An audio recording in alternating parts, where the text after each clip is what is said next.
Hello, Jeff Olson from northern Minnesota.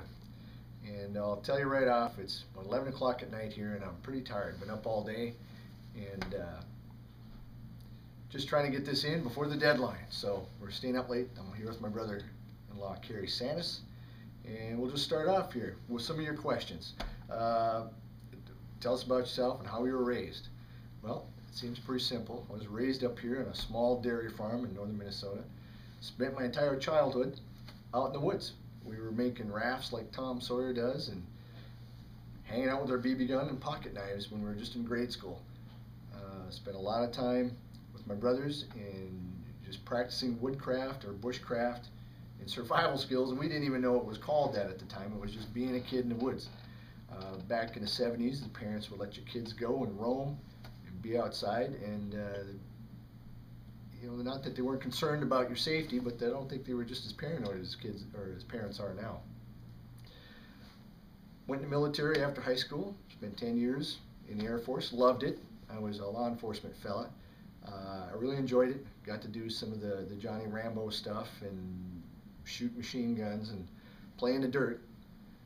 Did 10 years of that. Got out of that racket. I just wanted to do something different. And I'm doing a heck of a lot of things ever since.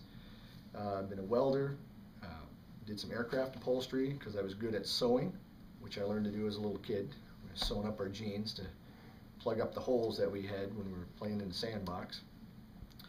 Eventually found my way back into the gun carrying business overseas in the Middle East, and about 3 years of doing that. And I guess that kind of brings me into my work experience, I guess, that you asked about. I thought I knew everything and been around the block until I got back over in the Middle East, working overseas. Never been in that kind of environment before. Found out real quick that there's a whole new set of rules over there about just surviving and interacting with people. I met the most insane and the most craziest people I've ever worked with in my life working overseas, being a security contractor. I kind of likened it to working, if you had pirates from the pirate days, and you shaved their heads, gave them military haircuts, and put uniforms on them, well, they're still pirates, and that's kind of how I felt working.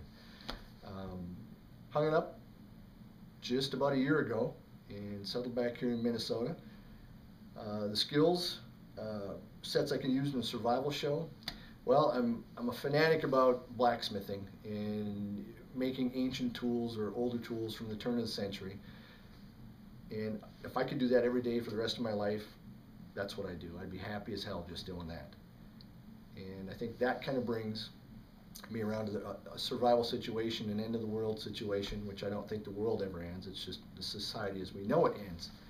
I'd be able to at least have tools that I wouldn't need electricity to start making tools and implements, to garden, to hang stuff up, lanterns, you name it. The blacksmiths were the king of the world at the turn of the century. In fact, as we pushed west from the East Coast, the most valued person that they wanted was a blacksmith, not a doctor or a lawyer, but a blacksmith. How well do I work with others?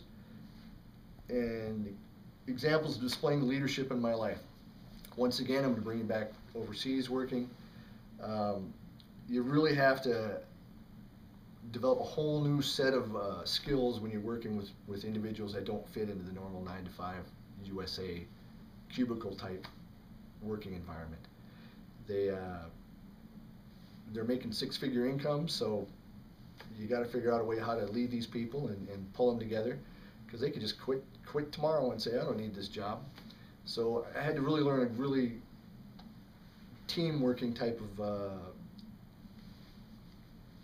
set of leadership skills to bring these guys together, to make it look like, hey, we just want to be the best. We want to make sure that we look the best.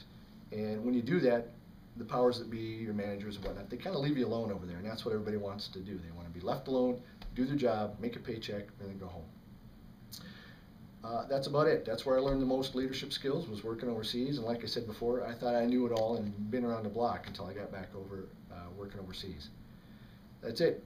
Like I said, once again, my name is Jeff Olson, and I'm sending this in with my brother-in-law, Kerry Sanis, who I think if I was going to be on the show, I wouldn't want to be with anybody other than him. He keeps me going. I learned a lot about him on my trip here when we did the Boundary Waters Sue Hustler Trail 31-mile hike. And I'm the old guy, I'm 44. They're about 10 years younger than me, these guys, but had a great time. That's it. Thanks for your time. Hope to talk to you soon. Take care.